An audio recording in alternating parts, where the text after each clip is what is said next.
Bismillahirrahmanirrahim. Assalamualaikum warahmatullahi wabarakatuh. Para pelajar sekalian, hari ini kita akan masuk tajuk yang seterusnya untuk tingkatan 3, bahagian bidang Al-Quran, iaitu panca indera yang dimanfaatkan. Okey. A'udzubillahi minasyaitonirrajim.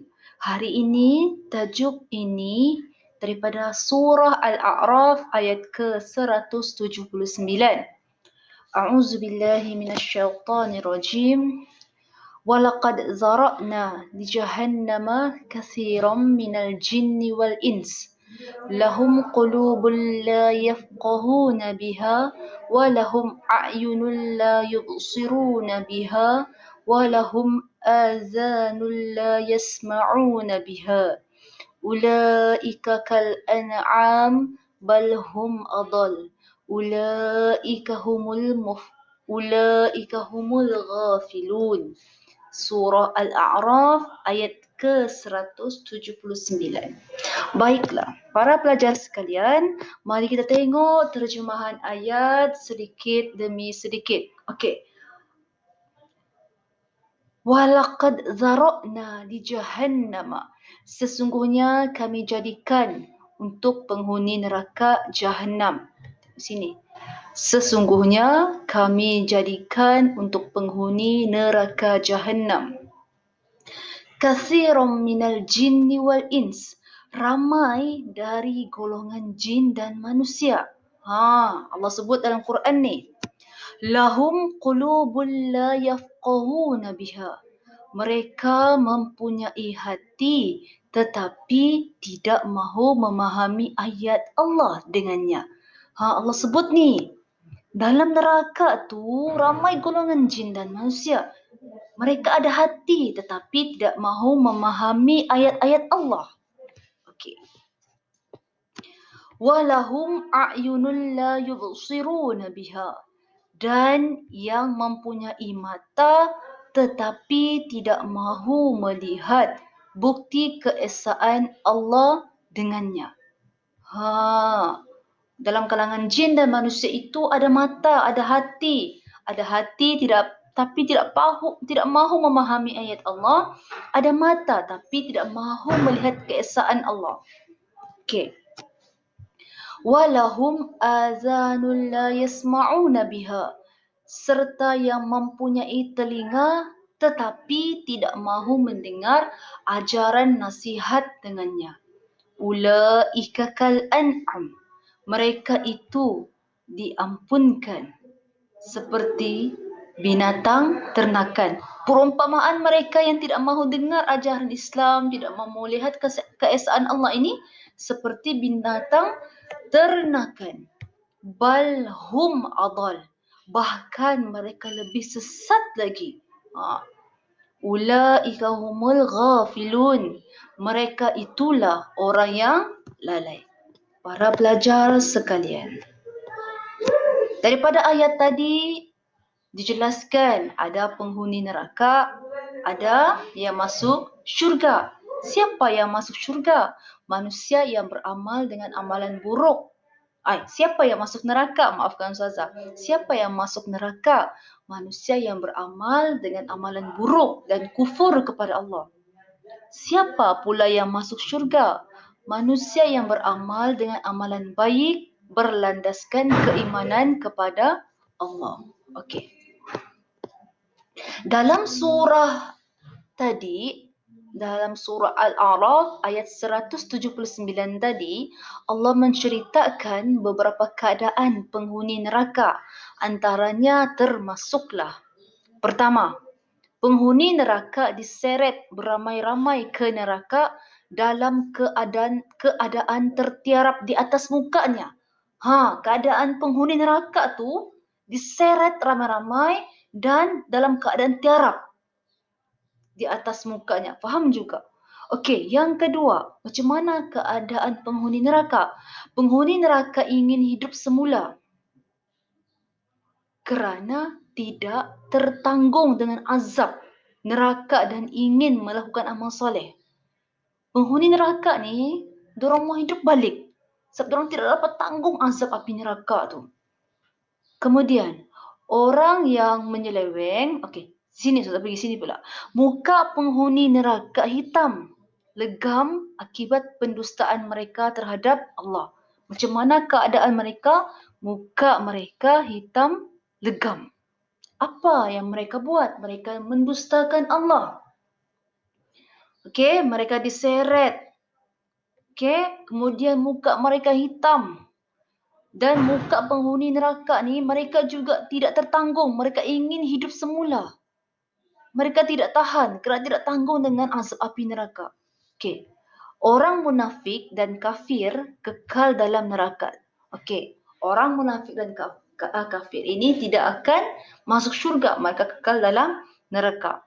Orang yang menyeleweng daripada jalan yang benar menjadi bahan bakar api neraka. Ini peristiwa penghuni neraka. Okey, dalam surah Al-A'raf ayat 179 Allah jelaskan. Ini yang berlaku kepada mereka yang menjadi penghuni mereka neraka. Okey. Baiklah. Cara mencari kebenaran. Cara kita manfaatkan panca indera kita, mata kita, pendengaran kita, mulut kita untuk mencari kebenaran dengan melakukan perkara ma'ruf. Perkara kebaikan. Ma'ruf ni kebaikan. Pertama, kita kena ambil iktibar daripada tanda-tanda kebesaran Allah sebagai pencipta melalui kejadian alam semesta. Kita kena ambil iktibar. Cuba tengok langit, cuba tengok bumi, bukit, kejadian siang dan malam, kejadian manusia, kejadian haiwan, tumbuh-tumbuhan. Semua ini merupakan tanda-tanda kebesaran Allah. Okey? Tanda-tanda kebesaran Allah ini seperti gunung ganang, apalagi sungai-sungai, ini semua merupakan ciptaan Allah. Okey. Yang kedua, memahami ayat Al-Quran dan hadis Rasulullah sallallahu alaihi wasallam. Kita buka Quran, kita baca Quran. Okey, kita faham ayat-ayat Al-Quran. Ini juga cara kita manfaatkan panca indera kita, mata kita dengan memahami ayat Al-Quran dan hadis Rasulullah. Okey, yang ketiga, mata melihat segala ciptaan Allah seperti melihat kejadian gunung ganang, lautan. Ni tadi kan akan menambahkan keimanan. Bila kita tengok kejadian Allah ini, iman kita akan bertambah. Keyakinan kita akan bertambah kepada Allah. Yang keempat, telinga kita. Ni tadi mata kan, sekarang telinga pula. Telinga mendengar ayat-ayat Al-Quran, hadis Rasulullah dan zikir-zikir. Mendengar ayat Quran. Bismillahirrahmanirrahim. Alhamdulillahi rabbil alamin. Ar-Rahmanirrahim. Maliki yaumiddin. Dengar ayat-ayat Al-Quran. Hadis Rasulullah. Banyak hadis-hadis Rasulullah. Rasulullah ajar tentang solat. Rasulullah ajar tentang ikhlas. Rasulullah ajar tentang perniagaan. Zikir-zikir. Banyak zikir yang menenangkan jiwa. Subhanallah, walhamdulillah, wa la ilaha illallah, Allahu Akbar. Inilah cara kita mencari kebenaran. Macam mana kita manfaatkan kita punya mata ni, telinga ni dengan perkara kebaikan. Okey. Macam mana pula kita manfaatkan kita punya panca indera ni, untuk mencari kebenaran dan dengan mencegah kemungkaran. Okey, pertama, berusaha membetulkan salah faham kandungan ayat Al-Quran dan hadis Rasulullah. Okey, berusaha menyedarkan manusia supaya tidak lalai daripada merenung tanda-tanda kebesaran Allah yang ada dalam alam semesta. Berusaha menjauhkan diri daripada melihat perkara yang haram, perkara maksiat, di telefon, di televisyen. Berusaha mengelakkan diri mendengar perkara negatif. Perkara negatif mengumpat. Apa lagi? Menghina. Apa lagi? Jadi pertama tadi berusaha membetulkan salah faham kandungan ayat Quran. Fahami ayat Quran. Okey, ini cara kita memanfaatkan panca indera kita, mata kita, telinga kita untuk mencari kebenaran. Sebab kita mau masuk syurga, kita tidak mau masuk neraka. Kita minta Allah sayang kita. Kita minta supaya kita tidak sesat di dunia, kita tergolong dalam kalangan orang-orang yang sentiasa bertakwa dan iman bertambah kepada Allah Subhanahu wa taala. Okey, pengajaran ayat. Kita hendaklah melaksanakan segala perintah Allah dan meninggalkan larangan supaya dijauhkan dari neraka jahanam. Kita hendaklah memanfaatkan hati, mata, telinga kerana semuanya ialah amanah Allah kepada manusia. Kita hendaklah mengelakkan diri daripada menjadi orang yang lalai agar tidak diazab oleh Allah. Kita hendaklah menzahirkan kelebihan manusia berbanding binatang ternakan dengan memanfaatkan panca indera untuk kebaikan dunia dan akhirat. Inilah pengajaran yang kita dapat pada hari ini. Melaksanakan perintah Allah, tinggalkan larangan Allah supaya dijauhkan daripada neraka jahanam.